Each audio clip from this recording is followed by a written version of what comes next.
시청자 여러분 안녕하십니까? 비상시국 뉴스입니다. 문재인 대통령은 18일 순국 78년 만에 조국으로 돌아온 홍범도 장군에 대해 우리 민족 모두의 영웅이며 자부심이라고 말했습니다.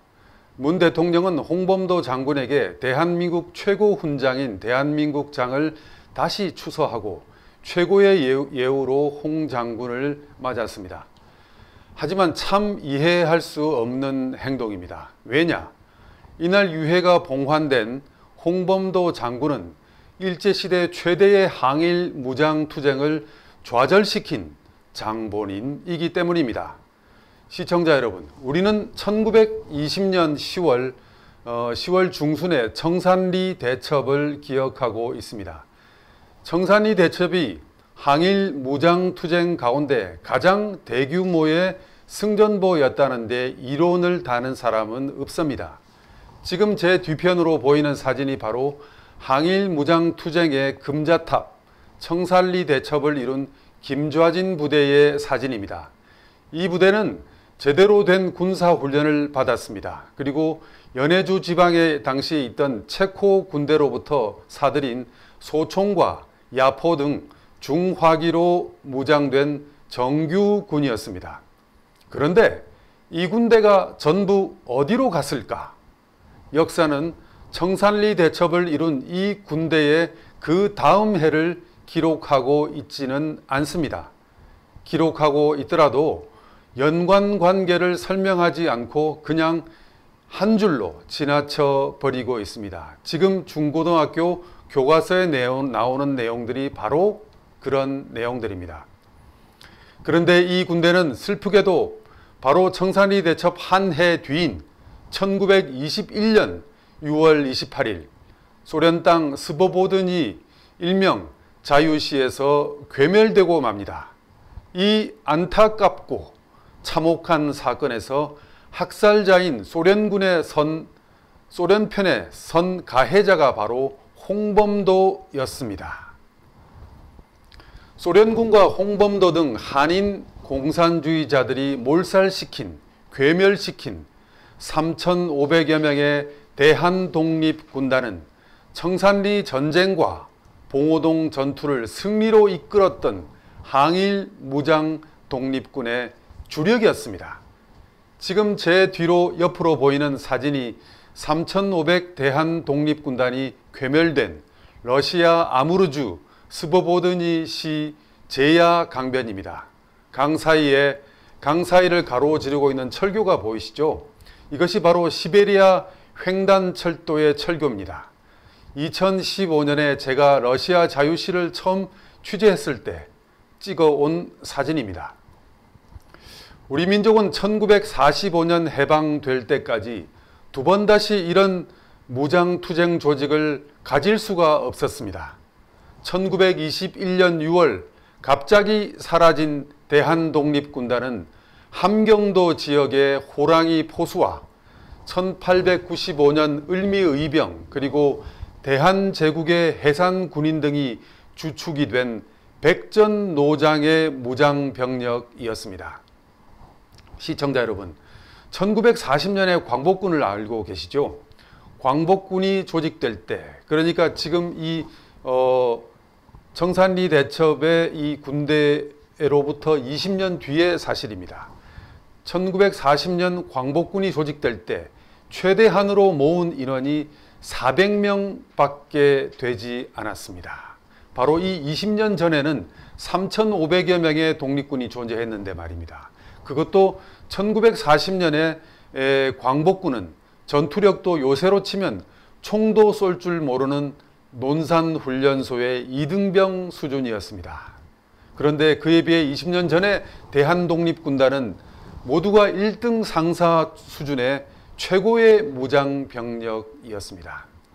그러면 백두산 기슭인 간도 청산리에서 싸운 이 독립군들이 어떻게 그 먼 하얼빈 북쪽 아무르강 넘어 자유시까지 갔을까? 여기서 홍범도 등 한인 공산주의자들의 역할이 있었습니다. 1920년 봉오동 전투, 청산리 전쟁 등에서 독립군에게 참패를 당한 일본군은 한국 독립군 토벌작전을 대대적으로 단행하면서 간도 참변을 일으킵니다. 독립군에게 식량과 군자금을 대는 단위가 간도의 한인 민간인이었기 때문입니다. 그래서 일본군들은 이 한인 마을들을 습격해서 민간인을 남녀노소 가리지 않고 학살했습니다. 원래 독립군들의 목표는 국내 진공이었습니다. 그래서 함경도의 낭림산맥을 타고 한양까지 진공해서 최후의 1인까지 일본군과 싸우다가 전사하는 것이 목표였습니다. 당시 서방의 나라들은 우리 조선이 저절로 자발적으로 일본에게 나라를 들어 바친 것으로 알고 있었기 때문에 이런 조선 국내에서 이런 무장투쟁이 벌어지면은 일제가 강권으로 조선을 이렇게 압박해서 국권을 빼앗았다는 것이 드러나기 때문에 우리 이 청산리 대첩을 치른 이 독립군들은 최후의 1인까지 싸우는 것이 목표였습니다. 그렇지만 일제가 지금 독립군의 후방 지역이었던 동포들을 학살하니까 할 수 없어서 그 동포의 학살을 피하기 위해서 상대적으로 일제의 영향력이 떨어지는 러시아 쪽으로 이동할 수밖에 없었습니다. 시청자 여러분, 바로 제 뒤에 있는 지도를 보시면 당시 우리 독립군들의 이동 루트가 보이실 겁니다. 독립군들은 러시아 지역으로 일단 이동을 합니다. 일단 중국과 러시아의 국경 도시인 중국영인 밀산에서 독립군을 통합 및 재편성합니다. 여기서 대한독립군단을 조직합니다. 바로 이것이 1920년 12월에 일어난 일입니다. 청산리 대첩이 1920년 10월에 일어난 일이니까 2달 동안 이제 이렇게 부대를 이동을 시켜서 두 달 뒤에 1920년 12월 밀산에서 군대를 재편성합니다. 말하자면 통합 독립군이었습니다. 그러나 그때나 지금도 마찬가지지만 우리 독립군은 통합이 안 되는 것이 가장 큰 문제였습니다. 그런데 이런 통합의 절박함 앞에서 12개 부대들이 독립군 부대들이 대한독립군단이라는 깃발 아래 모두 뭉친 것이었습니다. 당시 대한독립군단의 총재는 백포서일 선생이었습니다. 그리고 부총재는 김좌진, 홍범도, 조성환이었습니다. 여단장의 이청천, 나중에 광복군 총사령관이 되는 인물입니다. 중대장의 김창환, 조동식, 오광선 등이 선임됐습니다. 그리고 이 독립군 부대는 휘하에 1개 여단을 두고 그 아래에 3개 대대, 9개 중대, 27개 소대가 편성되었습니다. 총 병력은 3,500여 명이었습니다. 그야말로 일제와 제대로 된 정규전을 벌일 수 있는 정규군 규모의 병력이었습니다. 그런데 이 독립군들에게 가장 큰 문제가 있었습니다. 뭐냐면 당장 내일 아침에 먹을 식량이 없었던 겁니다. 총알도 없었고 포탄도 없었고 겨울 군복도 없었습니다. 바로 이때에 홍범도 등 공산주의 계열의 독립군들이 내일 아침에 소련으로 넘어가자고, 강을 건너서 소련으로 넘어가자고 제안을 한 것입니다. 그날 밤에 경론이 벌어졌습니다.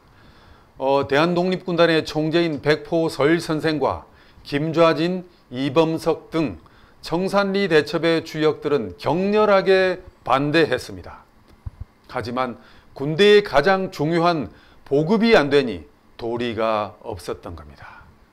결국 대한독립군단은 1921년 초에 부대별로 이동을 시작해서 만주와 소련 국경 하천인 우수리강을 넘어서 안전지대인 일본군의 추격으로부터 안전지대인 연해주, 이만, 러시아의 지금 달레네첸스크라는 도시입니다. 이만에 집결했습니다.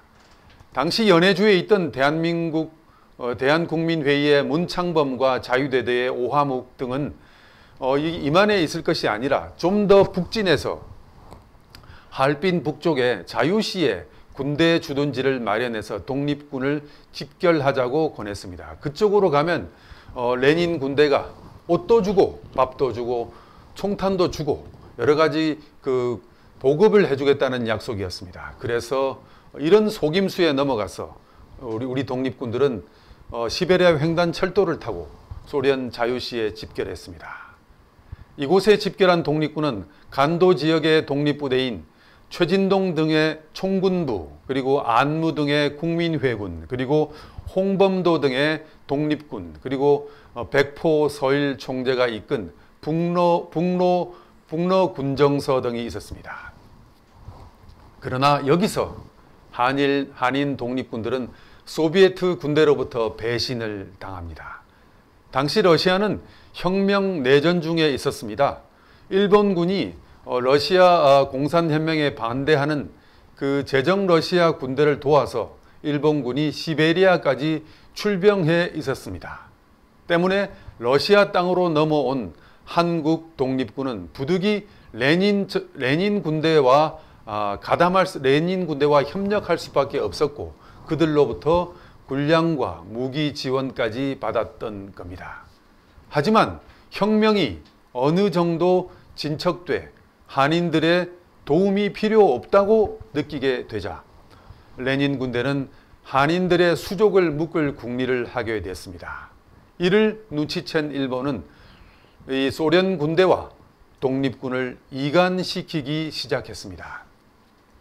1920년 일본은 북경에서 러시아와 캄차카 반도 연안의 어업권 문제를 둘러싸고 양국 간 어업 조약을 맺으면서 러시아와 밀약을 맺습니다. 바로 한인 독립군들을 제거해 달라고 당시 레닌 군대와 일본은 밀약을 맺었던 것입니다. 그래서 마침내 그 레닌 군대는 우리 한국 독립군을 당시 제야강 자유시, 현재 스보보든입니다. 여기에 주둔하고 있던 한국 독립군을 포위하고 무장 해제령을 내렸습니다.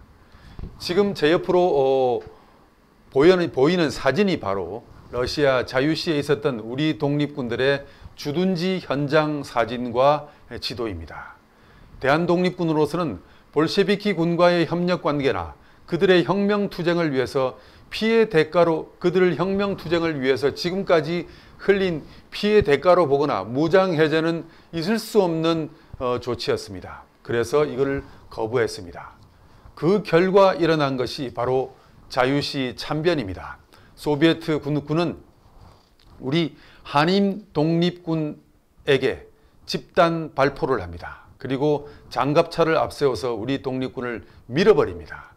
이 소련군의 앞장을 쓴 것이 홍범도 등 한인 공산주의자였던 겁니다. 이 자유시 참변은 일제 치하의 항일 무장 투쟁의 최대의 참극이었습니다. 자유시 참변에서 소비에트군의 공격으로 우리 독립군들은 960여 명이 전사하게 됩니다. 그리고 1800여 명이 지금 제 뒤로 보이는 제야 강변에서 실종됩니다. 그리고 포로로 잡힙니다. 하지만 정확한 전사자는 전하는 자료마다 다르기 때문에 차이가 있습니다. 어쨌든 엄청난 피해를 입은 것입니다. 지금 제 뒤로 보이는 배경 화면에 나오는 사진은 지난 2015년에 코리아 글로브 등 뜻있는 시민단체 회원들이 러시아 자유시 참변 현장인 제야 강변을 찾아가서 순국 선열들에게 제사를 지내면서 차린 음식들입니다. 이 자유시 참변 이후에 한인들의 무장 독립운동은 사실상 그 막을 내리게 됩니다. 이 사건으로 대한독립군단은 와해됩니다.